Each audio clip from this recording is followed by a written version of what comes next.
Hello everyone, warm greetings. और आज हम पढ़ेंगे data communications and computer networks from unit 4 of this syllabus.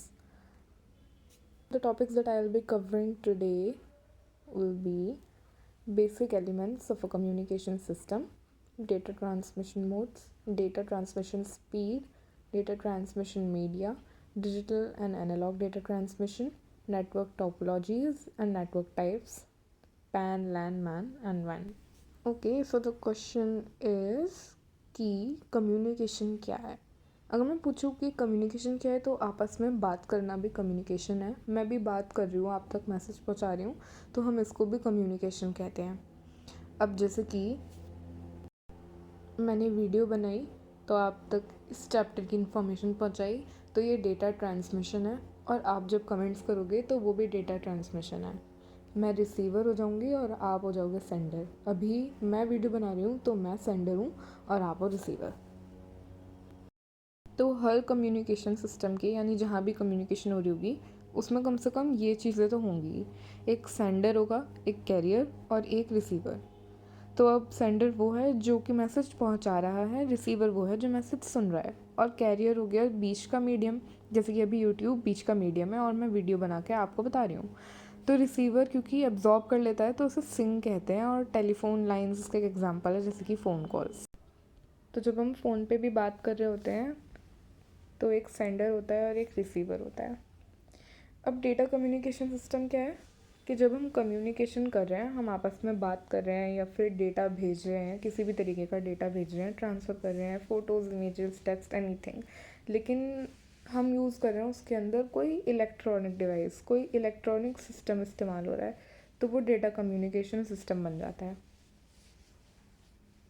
अब इसका एक एग्जांपल फिर से टेलीफोन सर्विसेज हो गई, या फिर अभी मैं यूट्यूब भी यूज़ कर रही हूँ तो वो भी उसका एक एग्जांपल है। अब कुछ मोड्स होते हैं डेटा कम्युनिकेशन सिस्टम के, जैसे कि सिंपल, हाफ ड्यूप्लेक्स और फुल ड्यूप्लेक्स। मोड का मतलब क्या है कि किस तरीके से हम अपने मैसेज को ट्रांसफ़र कर रहे हैं, किस तरीके से वो रिसीव हो रहा है और किस डायरेक्शन में रिसीव हो रहा है, या हम किस डायरेक्शन में सेंड कर पा रहे हैं। अब मैं बताती हूँ। जैसे कि सिंपल है, इसमें यूनी डायरेक्शन, हाफ ड्यूप्लेक्स मतलब बाई डायरेक्शन, और फुल ड्यूप्लेक्स में भी बाई डायरेक्शन होता है, लेकिन इनके अंदर एक डिफरेंस है जो हम आगे पढ़ेंगे।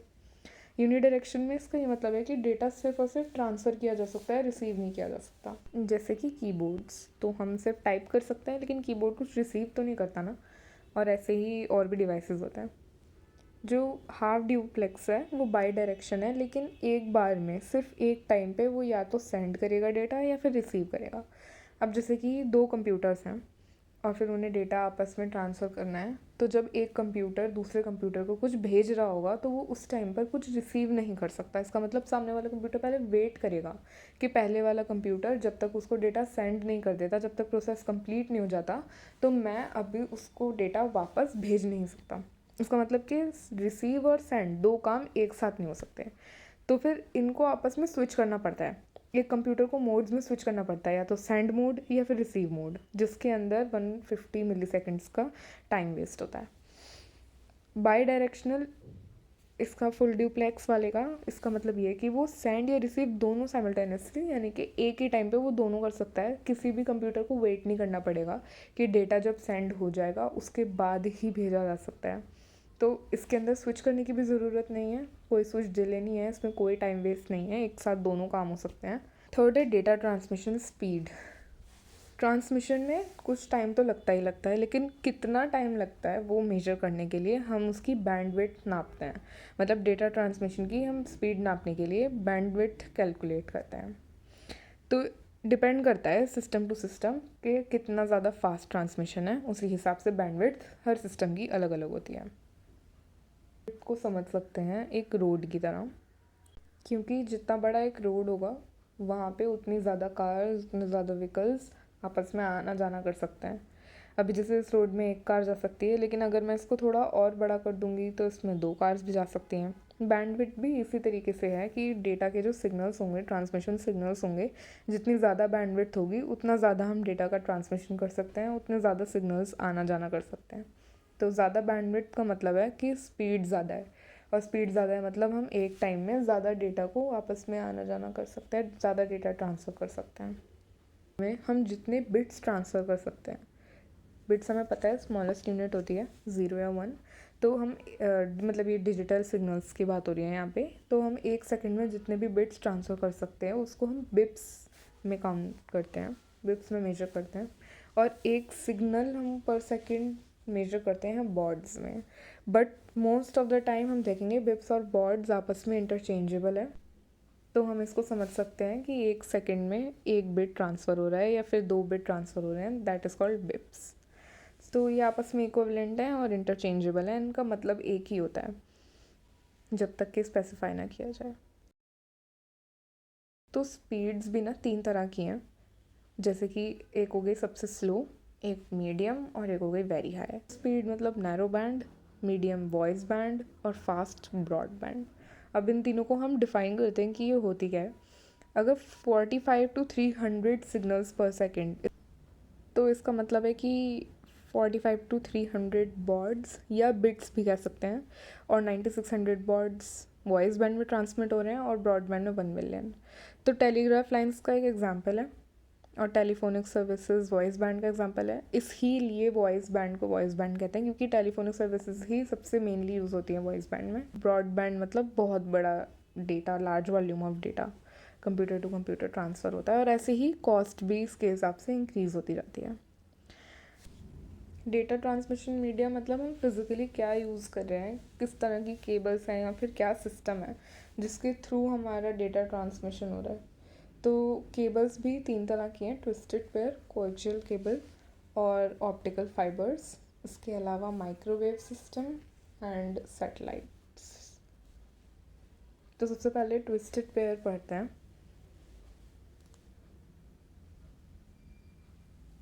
तो ट्विस्टेड पेयर के अंदर ये कॉपर वायर है हमारे पास। कॉपर वायर भी, these are bunch of copper wires, और 2 बंचेस को हमने आपस में ऐसे ट्विस्ट कर दिया है।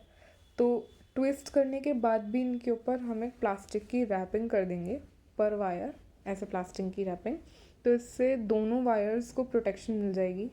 और इसको ही हम ट्विस्टेड पेयर कहते हैं, लेकिन इसके ऊपर एक इंसुलेशन और नहीं है, मतलब इन दोनों वायर्स के ऊपर एक और प्लास्टिक की प्रोटेक्शन नहीं है, तो इसको अनशील्डेड ट्विस्टेड पेयर भी कह सकते हैं। मतलब ये पूरा हम एक और पैक में कवर कर सकते थे, लेकिन ऐसा नहीं है, ये अनशील्डेड है, तो इसके अंदर ज़्यादा प्रोटेक्शन नहीं है ट्विस्टेड पेयर के अंदर। और इसको ज़्यादातर ना शॉर्ट डिस्टेंस पे ही इस्तेमाल किया जाता है, इसलिए इसकी स्पीड अगर हम 100 मीटर के अंदर अंदर देखें तो 9600 बॉर्ड है, जिसे हमने अभी ऊपर पढ़ा था वॉइस बैंड में होती है 9600 बिप्स की स्पीड। और अगर 100 मीटर प्लस करें तो उसकी स्पीड स्लो हो जाती है, 1200 बिप्स हो जाती है। It is cheaper and it is easy to install and use. इसमें डेटा अगर हम ट्रांसमिट करते हैं तो डेटा नॉइज़ भी देखने को मिलेगी। कोएक्सियल केबल,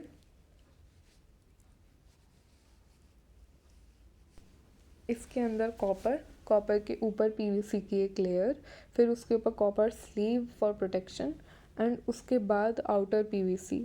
तो ये काफ़ी प्रोटेक्टेड है और ये बहुत रिलायबल है।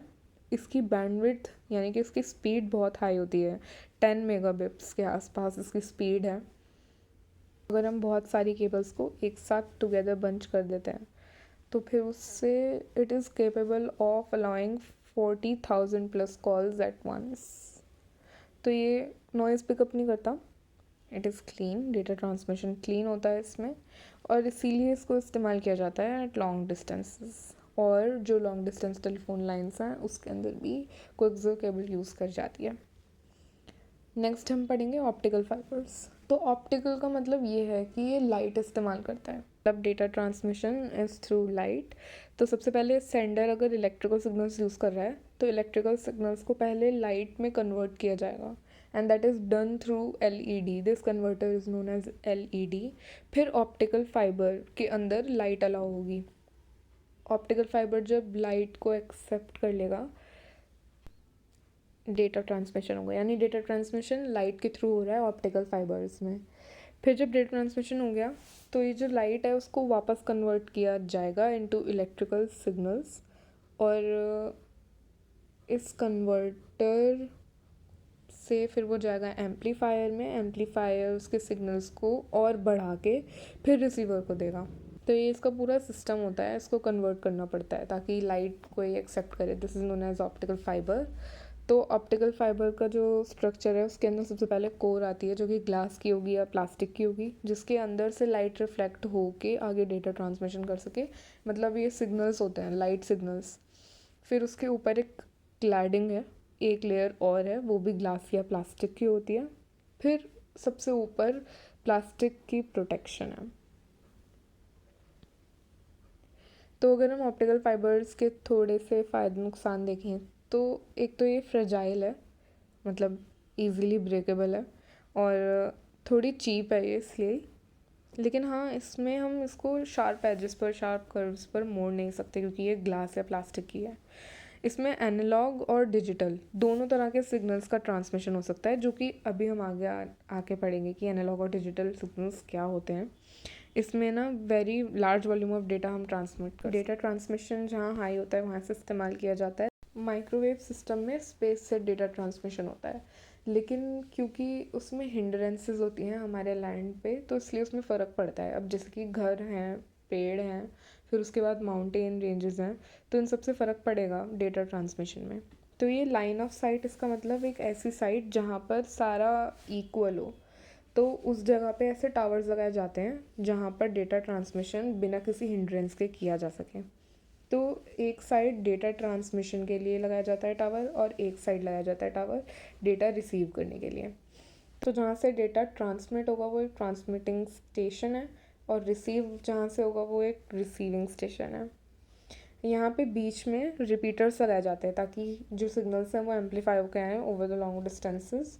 तो points to be noted are that high frequency data signals इसमें स्पेस से आते हैं through space, and transmitters and receivers are mounted high। तो लाइन ऑफ साइट के ऊपर हमें लगाना है, तो यानी कि जितनी भी हिंड्रेंसेस हैं उसके ऊपर से लगाना है। इस वजह से इनकी जो हाइट है वो काफ़ी ऊंची होती है, इन टावर्स की भी और ट्रांसमीटर और रिसीवर स्टेशंस की भी। हर 25 to 30 किलोमीटर्स में रिपीटर्स को यूज़ करना होता है ताकि सिग्नल्स को एम्पलीफाई किया जा सके। तो इसके अंदर डेटा ट्रांसमिशन 16 गीगाबिप्स का हो सकता है, जहाँ पर 1 गीगाबिप की वैल्यू होती है 10⁹, और ओवर 250,000 वॉइस चैनल्स ये एक बार में सपोर्ट कर सकता है। इसका ये मतलब है कि data transmission is very high through microwave system. सिर्फ इसकी एक ये डिसएडवांटेज है कि ये हिंड्रेंसेस की वजह से इसको ऊपर लगाना पड़ता है। So next topic is satellite. तो ये भी माइक्रोवेव सिस्टम की तरह ही है, लेकिन इसके अंदर microwave relay station outer space में लगाया जाता है, यानी कि ट्रांसमिशन स्टेशन इसमें आउटर स्पेस में लगाया जाता है। इससे क्या होता है कि हमारी अर्थ पे कोई भी दो रैंडम पॉइंट्स इजीली कनेक्ट किए जा सकते हैं थ्रू वन सैटेलाइट। तो अर्थ पे जैसी भी टोपोग्राफी है, लाइन ऑफ साइट है या नहीं है, या फिर कितने भी ऊंचे नीचे पहाड़ हो, कुछ भी हो, उससे फ़र्क नहीं पड़ता। And it needs transponders to amplify. अब ये कोई भी दो पॉइंट्स को इजीली कनेक्ट कर सकता है। तो देर इज़ ये यूज़ ऑफ डिश एंटीनाज। हमने अपने घर में या किसी और के घर में पक्का देखे होंगे डिश एंटीना। तो ये होते कुछ नहीं है, ये प्राइवेट अर्थ स्टेशन होते हैं ताकि सैटेलाइट से इजीली हम कम्युनिकेट कर सके डेटा को ट्रांसमिशन करने में, और जहाँ हमें पहुँचाना है वहाँ तक। तो इनिशियल कॉस्ट डिश एंटीनास की थोड़ी ज़्यादा होती है। उसके अलावा ये एटमॉस्फेरिक डिस्टर्बेंसेस से थोड़ा डिस्टर्ब हो जाते हैं उसके signals. So types of transmission, मतलब जो इलेक्ट्रिकल सिग्नल्स हैं वो भी दो तरह के हैं, एनालॉग और डिजिटल। मतलब या तो इलेक्ट्रिकल सिग्नल होगा एनालॉग टाइप का या फिर डिजिटल टाइप का। मगर ये एनालॉग डिजिटल क्या होता है वो देखते हैं। इसमें एनालॉग में ही हम देख रहे हैं वेव्स हैं। तो ये जो वेव्स हैं ना, जो ऊपर और नीचे ऐसे जा रही हैं, इसको हम एम्पलीट्यूड कहते हैं। यानी कि जितनी वेव हाई होगी इसका मतलब उतना हाई इलेक्ट्रिक चार्ज है और उतने ही ज़्यादा वोल्ट्स हैं। जहाँ पर ये वेव्स टच कर रही हैं, एक वेव कंप्लीट हो रही है, वो फ्रीक्वेंसी है। जैसे यहाँ पे मैंने दो बनाए हैं, वेव 1 और वेव 2। तो ये वेव 1 तक एक, F1 तक एक वेव हो गई और F2 तक दूसरी वेव हो गई। तो फ्रीक्वेंसी का मतलब है कि एक टाइम पे कितनी फ्रीक्वेंसीज हैं, मतलब एक टाइम पर कितनी वेव्स हैं। जैसे ऊपर वाले ग्राफ में तो एक ही है, लेकिन नीचे वाले ग्राफ में हमें 3 दिख रही हैं। तो जितने ज़्यादा इलेक्ट्रिक चार्ज फ्लो होंगे एक टाइम पे, उतने ज़्यादा इसका मतलब कि डेटा ट्रांसमिशन हो रहा है। तो ऊपर वाले में कम डेटा ट्रांसमिशन है, नीचे वाले में ज़्यादा डेटा ट्रांसमिशन है। अब अगर हम डिजिटल सिग्नल्स की बात करें तो इसमें मतलब 0 और 1। 0 का मतलब है कि नो चार्ज, और 1 का मतलब कि कुछ चार्ज है, जैसे यहाँ पे 0 1 0 1 1 0 1। तो फ्लो ऑफ चार्ज हमें पता चल रहा है कि कहाँ पे है, कहाँ पर नहीं है, या तो नहीं है या फिर है। जो ये एनालॉग सिग्नल्स होते हैं ये कंटिन्यूसली वेरी करते हैं, और ये टेलीफोनिक जनरेटेड यानी कि टेलीफोनिक सिग्नल्स हैं, और ये कंप्यूटर जनरेटेड होते हैं डिजिटल सिग्नल्स। तो हम सपोज करते हैं कि एक सिस्टम है, वो डिजिटल डेटा हमें उससे ट्रांसमिट करना है, लेकिन जो चैनल है हमारा, जो मीडियम है जिसके थ्रू हम डेटा को भेजना चाह रहे हैं, वो एनालॉग है। मतलब हमें दूसरी साइड भेजना है डेटा, मगर बीच में चैनल जो है वो एनालॉग है। तो उस टाइम पर हमें क्या करना पड़ेगा कि डेटा को डिजिटल डेटा से एनालॉग डेटा में हमें कन्वर्ट करना पड़ेगा, और उसके लिए एनालॉग फॉर्म में कन्वर्ट करने के लिए हमें ज़रूरत पड़ेगी मॉड्यूलेशन की, ताकि वो एनालॉग चैनल में जाने लायक बन जाए। अगर हमें एनालॉग फॉर्म को वापस डिजिटल फॉर्म में करना है, मतलब अगर रिसीवर भी एक डिजिटल रिसीवर है, तो उसके लिए हमें ज़रूरत पड़ेगी डीमॉड्यूलेशन की।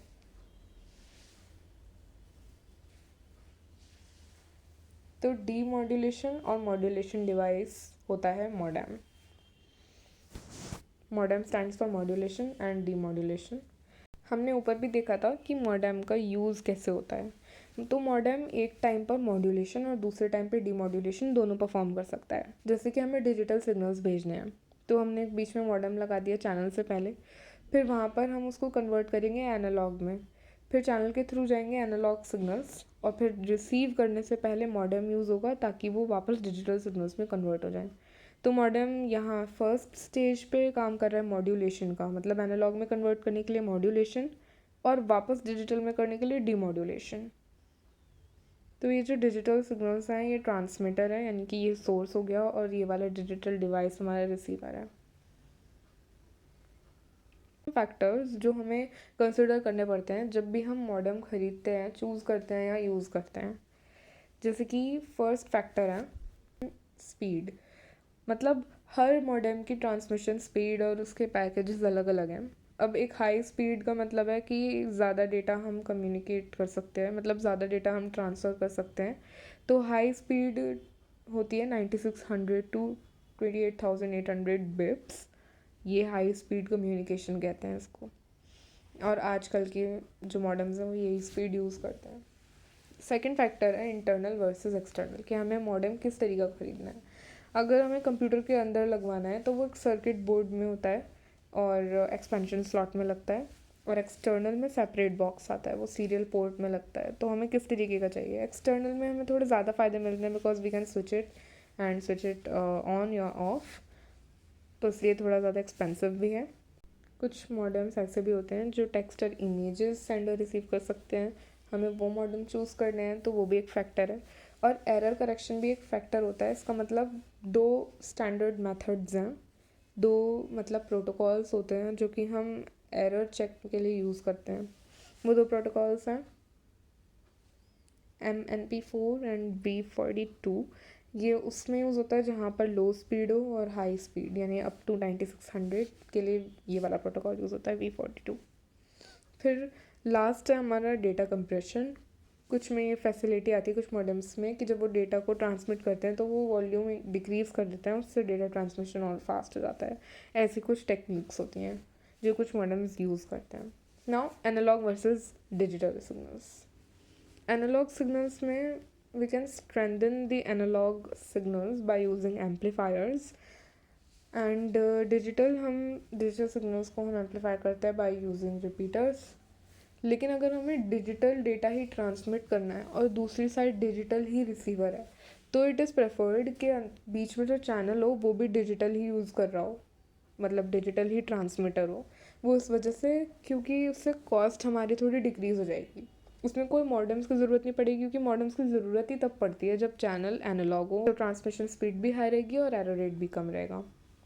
Now network topologies.